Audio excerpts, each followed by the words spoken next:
Okay. Really good. Well, hello. Good morning. Good morning, Ross. We act like we haven't been talking for the last 30 That's minutes. true. But That's okay. right. That's okay. All right. I got coffee. But, I had tea. We have 4 inches of snow about. Yeah, I had to get up this morning and plow. You did? Well, or what do you call that? Is your snow plow? Throw snow. Blower?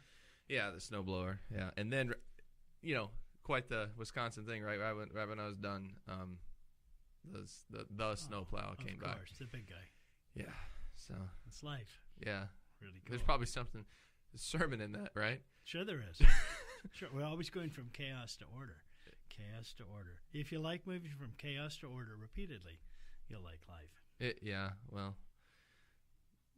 I guess I was thinking more along the lines of as soon as you think you've done one thing, the snowplow of life comes by. And That's funny. Maybe that's a little too dark or whatever. That's good. That's good. So we got a sermon series coming up for Lent, and I'm pretty excited about it. I don't know how excited other people are always for sermon series as much as you and I may be. That's our job, to make it exciting. Yeah, we're always eager to teach, but maybe sometimes people aren't always eager to listen, but who knows. But the sermon series, right, is on God's moral compass and understanding morality. I've kind of framed that, or we've kind of framed that from the sense of, here's what I think. I think we've gotten past, we used to talk about individual morality, right? The idea that, everything's relative, right? Relative morality. Whatever I think is good for me is good for me. It might not be good for you, but we kind of live in this world of that's okay. But I think we've moved past that to pockets. And I think if you look in our culture, especially in the American culture, we are almost programmed within our own think, right, to find whatever either makes sense to us or it's whatever we appeal with, whatever, something that makes us feel comfortable, and we fall into that camp. We live there, and then we look at all the other camps and tell them why they're, Don't tell anybody they're going the wrong way. Right. Yeah. And then what that causes is it causes all the turmoil and all the stuff that we see in our right, because people are kind of looking at the world differently. You're ultimately talking about worldviews, and which is extremely deep. But then when you throw what is right and wrong in there, right, and people want to debate that and talk through that. We often get focused on the individual things, like we're gonna, on our Wednesday sermons, we're gonna talk about the 10 Commandments, and so those are kind of like some of those individual things where sexuality and what is right and wrong when it comes to money, right? Mm-hmm. So the 7th commandment, there's a lot of like who should get what and why and for what reasons, like the fair share kind of stuff. Yeah. So we get bound up in all these kind of moral questions, but what I don't think we have is a moral base, compass, right? The absolute right and wrong.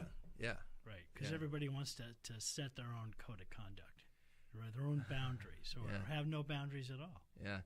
Yeah, you know what that word means, code of conduct to a military person? Talk to us about that. So the code of conduct is what conduct you have when you're captured.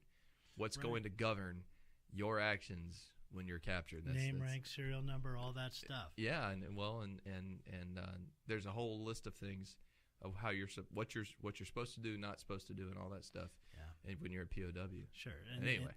Well, that's true. Well, that actually quite relates, right? So you read about those guys in the Hanoi Hilton, and they tried to keep that, and then the enemy tried to break them of that. And by breaking them of that, what they really were getting those guys to do is to feel really bad about themselves. Sure. Take them into a level of shame and apology for what they'd break them. Well, break them and then ultimately, right, to divide them. Because you had a pocket of a group of people who maybe succumbed to that, a pocket who didn't. Yes. Right, and they used that against them, right? The pocket who did, they gave them special treatment. They, anyway, that's a whole thing. But maybe it certainly totally relates. Sin and Satan does the same thing to all of us. That's true. Because ultimately, right? Why can this person do that thing, get away with it, and it's fine, and I'm over here trying to do the right thing, and that doesn't always go well for me, and. Oh man, there's a whole lot there.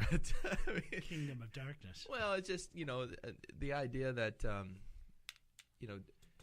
that while we live in a world with other people are making other decisions too, right and wrong and indifferent, and their decisions affect me, right? And so this ultimately is the azimuth. It's the thing that orders God's compass of morality, and that is the fact that it's not just me making good decisions, because I can make all the good decisions in the world, right, within the compass of my own righteousness, but other people are making decisions too that affect me. Somebody, you can be driving fine and somebody runs a stop sign. Yeah, or the drunk driver, right? So his bad decision affects your good decision. Yeah, and so on down the line.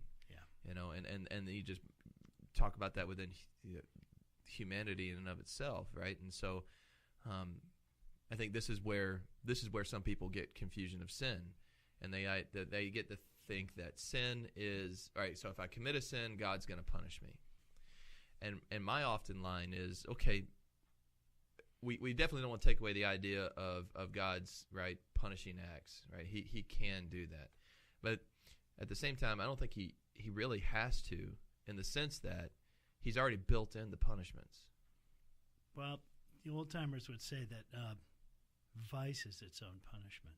Sure. So if you do something wrong, the consequences, whether they're physical in this world or in your conscience, will be your own. You'll become a prisoner of your thoughts and your condemnation of self and your shame and all that stuff. So. Yeah, well, and then like we were just talking too, right? If I do something that is breaking the law of the land or doing something wrong, right, the outcomes of that decision can impact other people, absolutely, right, which come back to me. And there's all kind of things that go on Huge. there. So, yeah. So in all of this, right, we're talking morality and things like that. And yesterday, so if this is, I'll just show this. This is one of those things that you can get from Concordia Publishing House. It's called Treasury of Daily Prayer. And it's a great tool for prayers. It's got a daily reading in it from the Old Testament and the New Testament. It's got a prayer, and then always has a writing from somebody, right? And this particular one is from Augustine, St. Augustine. And just kind of a little plug here. We're going to be talking a little bit about St. Augustine and his time when we talk about the Wisconsin, the Lutherans in Wisconsin trip. Okay. Yeah, we're going to be going all the way back and then coming forward. So as far as like how we all got here to a certain degree. Yeah. That'll be interesting. But Augustine writes this. He says, he serves freely, who freely does the will of his master. Accordingly, he who is slave to sin is free to sin, but thereafter he will not be free to do right unless he is delivered from the bondage of sin and begins to be the servant of righteousness. This then is true liberty, the joy that comes in doing what is right. At the same time, it is also devoted service and obedience to righteous precept. But how would a man bound and sold get back his liberty to do good unless he could regain it from him whose voice said, "If the Son shall set you free, then you shall be free indeed." But before this process begins in man, could anyone glory in his good works as if they were acts of his free will, when he is not yet free to act rightly?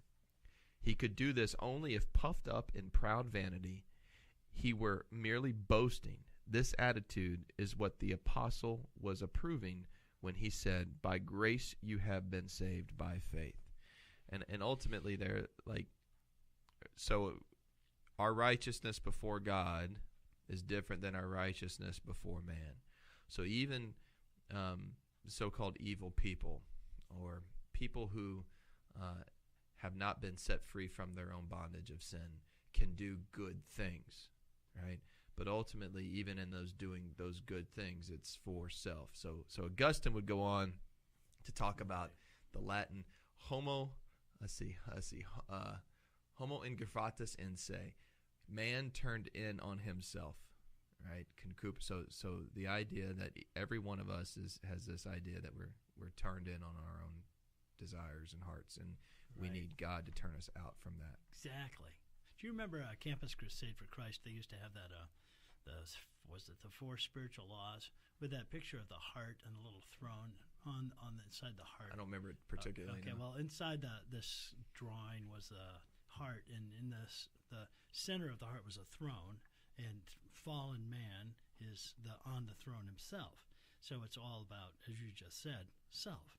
What's in it for me? Look out for me. Yeah. And what can I get? What can I have? How will I look? That's the social mirror thing.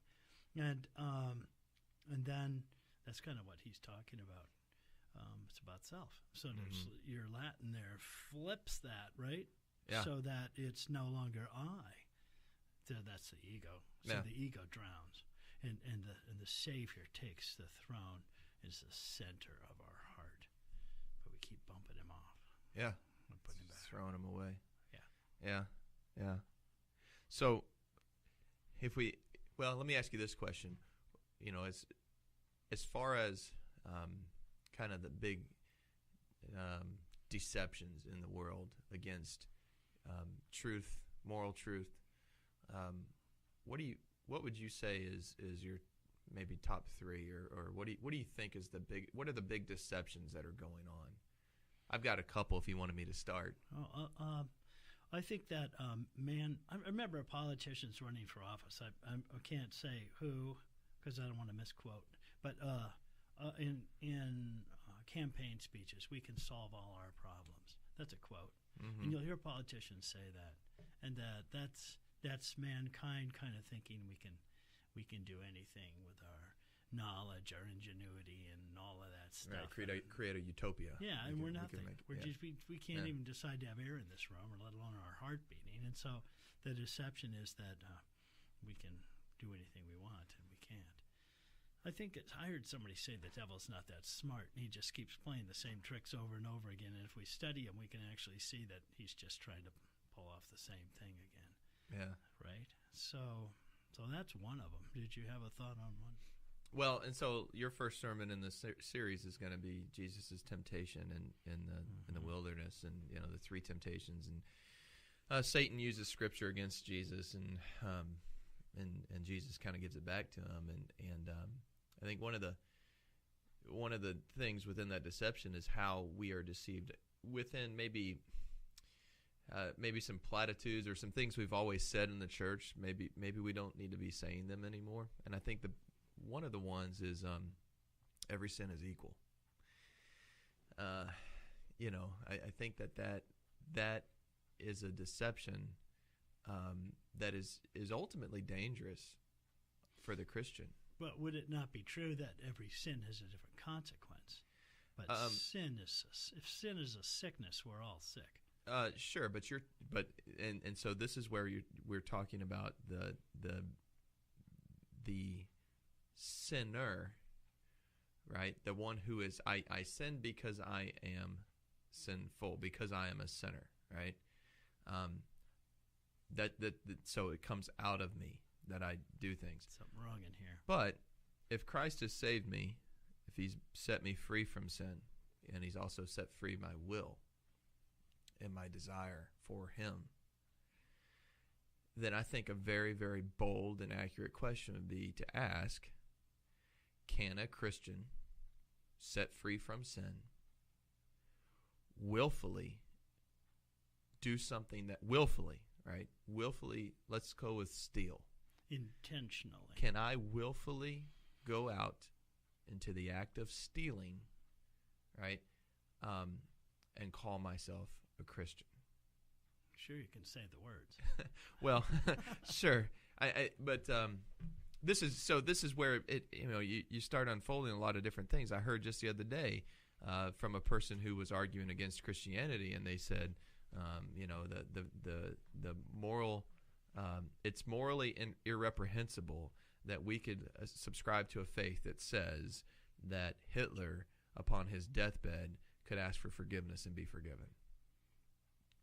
And I think the implication there is the idea that a man such as Hitler would be able to do that of his own will, right? And so we're not looking, we're looking at his will, and the terrible things he did, and not understanding that, yeah, sure, okay, on his deathbed he could turn, but God knows the heart. He's not going to look at somebody and say, all right, I did all these bad things, but thanks be to God and Jesus Christ, you're going to take me home. there's a God's smarter than that, right? He sees through our own